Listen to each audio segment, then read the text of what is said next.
Hey, hey, hey. Time for another Out of This World story from rSpace. You can't start the next chapter of your life if you keep rereading the last one. Today on rSpace, we close some chapters. Starting with our first OP, who is holding on to lessons learned. Girlfriend, 24, of 1.5 years cheated on me, 22, and I don't know how to deal with her not understanding that the relationship is over. Advice. This will be a bit longer, but I am really confused at the moment, so I want to ask this subreddit for help. English is not my first language, so please excuse any spelling errors. Quick backstory on me. My now ex-girlfriend was my third relationship in my life, and I've also been cheated on in both of my previous relationships. This is to say that I've already made a lot of mistakes you can make after being cheated on. The pick-me attempts, taking them back, getting violent towards the affair partner, and other stupid mistakes you make when you get cheated on. I've learned from these experiences. This sub has already helped me a lot. I was love-bombed and gaslit in both of the previous relationships, but I didn't even know what those terms meant at the time. I was blind to red flags and just made stupid decisions overall. After not dating for 2 years, I met my current ex-girlfriend. She was the exact opposite of me, extroverted, loud, and the life of the party. We first met at a party and she came up to me and asked me if I wanted to dance. I got uncomfortable and confused since she was extremely gorgeous, but at this point my self-esteem was at rock bottom. I just stood there not saying anything for a minute. She then just took my hand and dragged me onto the dance floor. I actually liked to dance, so I didn't fight it, and she spent the night just animating me to have fun and interact with people I hadn't met before. It was really fun, and she asked for my number at the end of the night, so I gave it to her. After talking and going out for 2 weeks, I told her about my past relationships and that I didn't know if I wanted to pursue another one. She was very understanding, but still said that she wanted me to be with her. I agreed, and for the next 1.5 years, she showed me what a relationship should actually be like. She respected my feelings, asked me how my day was, actually talked to me if something was wrong, and a lot of other small things that really showed she cared about me. I regained my self-esteem and, of course, loved her as much as I could every single day. We had arguments, but it was always productive and trying to find a solution and never us screaming at each other. She made me feel loved and desired. This brings me to my D-Day, which was now 2 weeks ago. I was on a language travel for 1.5 months. We talked to each other daily, and I never noticed anything weird about her behavior. I got home 3 days earlier than planned and wanted to surprise her. I got back to her apartment at 11 p.m. I figured that if she wasn't awake, I'd just lie next to her and surprise her, that way since I was also tired. I went into her apartment with her spare key and walked towards the bedroom. When I looked inside, I saw my girlfriend sleeping next to a guy I had never seen before. I felt all the emotions I had felt before and knew that the only good decision was to just walk away until I had calmed down. I went to my car and drove to my home. I tried to sleep, but couldn't even though I was tired. For the next 2 days, I didn't let her know what I saw and just replied to her messages like nothing happened. I immediately told my best friend though. Let's call him Mr. Krabs, since that's what I call him. He really helped me emotionally and got me into the boxing gym where I could let go of most of my anger. Hitting the speed bag is one of the most therapeutic physical experiences I know. I don't know why though. Maybe it's the rhythmic banging of the speed bag. I actually cried for the first time in 13 years talking to him. We talked about what I wanted to do now and how I would confront her. After all this was done, I visited my girlfriend on the day I was supposed to return. When I arrived, she was very cheerful and went in for a hug, but I held my arm out and told her that we needed to talk. I then told her all the things I talked through with Mr. Krabs. I told her that I had actually returned 3 days earlier and wanted to surprise her, but when I went into her bedroom, I saw somebody else sleeping beside her. The cheerfulness she displayed completely vanished, and she looked like she saw a ghost. She tried starting to talk, but I told her that I would first be getting everything I wanted to say off my chest, since she owed me at least that much. I continued to talk to her about how much she had hurt me, but that I didn't hate her. I told her that I always would have listened to any problems she had and tried to work it out with her, that her cheating on me was the immediate end of our relationship. I told her all of my thoughts that I had organized with Mr. Krabs. At the end, I basically told her that I wouldn't be in her life anymore, but that I still hope she'd be happy with the new guy. She already started crying as I was talking, but when I said the last sentence, she started crying harder than any other time I had seen her cry. After she somewhat composed herself, she started saying that the guy didn't mean anything, that it was a one-time thing, she'd never do it again, and all the other things that I've seen written on this subreddit before. I told her that she knew exactly how much it would hurt me, and she still did it, so I couldn't take her back. At this point, she started talking about how much of a terrible human being she is and that she should just die.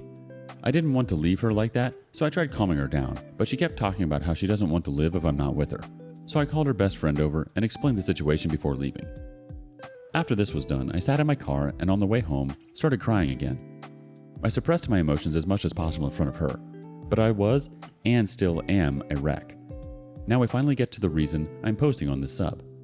Since the day I confronted her, she has been spamming my phone with texts and calls to the point where I had to block her. After I blocked her, she drove to my apartment and started ringing the doorbell, begging me to talk to her. I tried ignoring her and the ringing stopped at some point. When I went out a bit later to buy groceries, she was still in front of my house waiting for me. I didn't see her, and as soon as I walked out the door, she threw herself at me, telling me how sorry she was and that we needed to talk. I told her that I had already said everything there is to say. After getting her off of me, I asked her to stop bothering me so I could heal, but she isn't listening. Every time I go out, I weirdly run into her, sometimes alone, sometimes with her friends, but she always mysteriously shows up wherever I go. I keep ignoring her, but she still won't stop. How do I deal with this? I still like her and hope she gets better, but she isn't respecting anything I told her about me needing space from her to heal. She would have always listened to a request like this, but she's been acting so weird ever since I confronted her. She even gets her friends to write to me about how I should forgive her and take her back, but anyone that wrote that to me, I already have blocked. It just makes me sad seeing her like this, and I don't know what to do anymore. I don't want to move since most of my friends are in this city and the apartment I'm renting is perfect for me. I don't want to get a restraining order, but at this point, I might have to. Thank you for reading. Any advice would be much appreciated. Here comes the advice. Antique Eye 8029 says, if she always shows up at the places you go to, check your phone for a tracking app. Also check your car for tracking device. Good luck. The OP replies, she is probably tracking my phone. Thank you for the advice. I'll get someone who knows what they are doing to take a look at my phone, and I'll check my car. Critical Age 1687 adds, speaking of your car, a lot of newer cars like mine have a phone app from the manufacturer that allows you or another user to check the car's status and location. If you have one of those, change the password.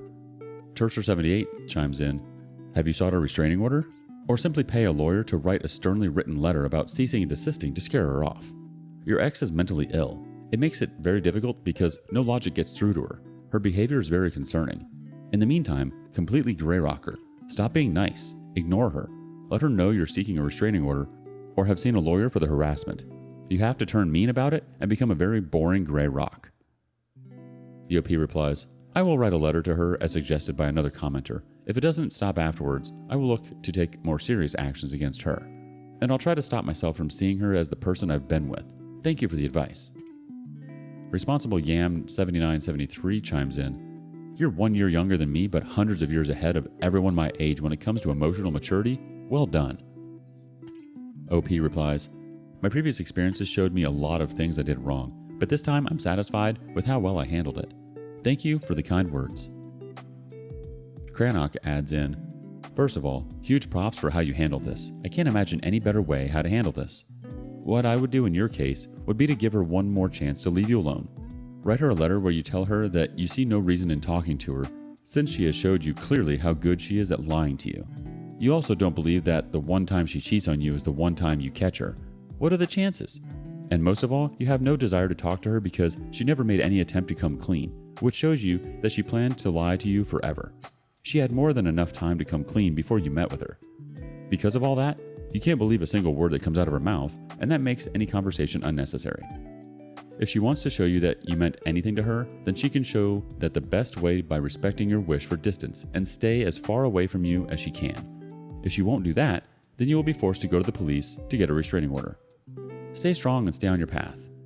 You are doing that great, champ, and keep on going to the boxing gym. It will be good for you. Last but not least, since she showed you how good she is at lying to you, you better assume that this wasn't her first rodeo. So go to a doctor and get tested for STDs. Better safe than sorry. The OP replies, thank you for reminding me to get an STD check. I just called my doctor. Also, the letter is a great idea. My mom used to write letters to me to convey her feelings after a disagreement. Thank you for all the encouragement. When it's time to let go, do it. There can be no comparing or second guessing. It just has to be done, especially if you're unhappy and worry all the time. You should not have to babysit your lover, OP. By communicating firmly and directly, you are acting like an adult. This kind of behavior will lead your ex to increase their respect for you and finally get the message that you are no longer interested in having a relationship with them. It is important to establish boundaries for yourself. While you're working on letting things cool down between you and your ex, Try to avoid places and situations where you know he or she might be. If it gets to a point where you're continually made to feel uncomfortable, it might become necessary to talk directly to him or her again. Be prepared to say exactly what he or she is doing and how it makes you feel. You might even want to take a friend with you when you talk to him or her. You need to be confident in this situation, as your ex might be looking for hope that you want to get back together. This is the time to be firm because you really want them to get the message. This is not the time to argue or fight. You are merely communicating your boundaries. If you feel like your situation is truly dangerous, please tell someone, a parent, friend, or even the police. Sometimes serious measures must be taken to free yourself from a troubled ex. Don't wait until it's too late, OP. Up next, sometimes we have to be the hero of our own story. Is it wrong I feel happy about this karma? So about 4 years ago, I was in a long-term relationship with my ex. He had this best friend who I knew had some mental health issues, so I went out of my way to make her feel included and happy. I invited her to spend time with my friends and would check up on her every week to make sure she was okay. On my birthday that year, my boyfriend had to leave my party early. It was just the two of us eating pizza and sweets outside.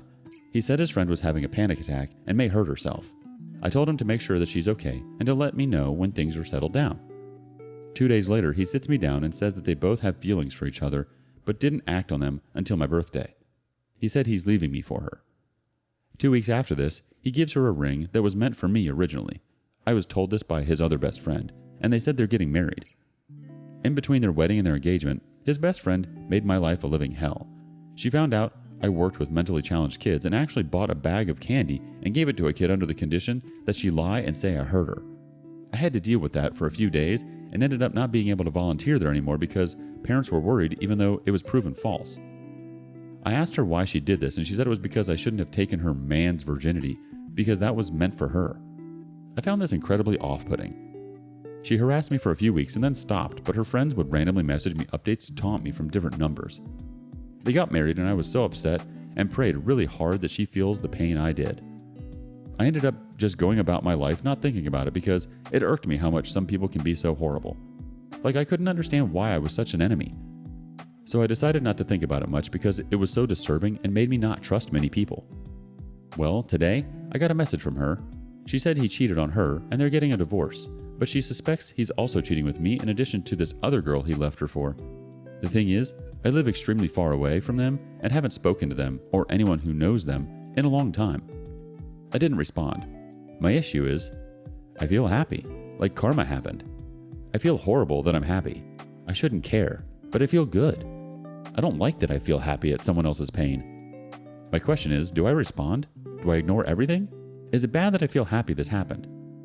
First response from Trash Takes Itself Out. Don't respond. She's wanting attention. Best to keep her at distance. Sounds like a drama llama. Don't give her airtime.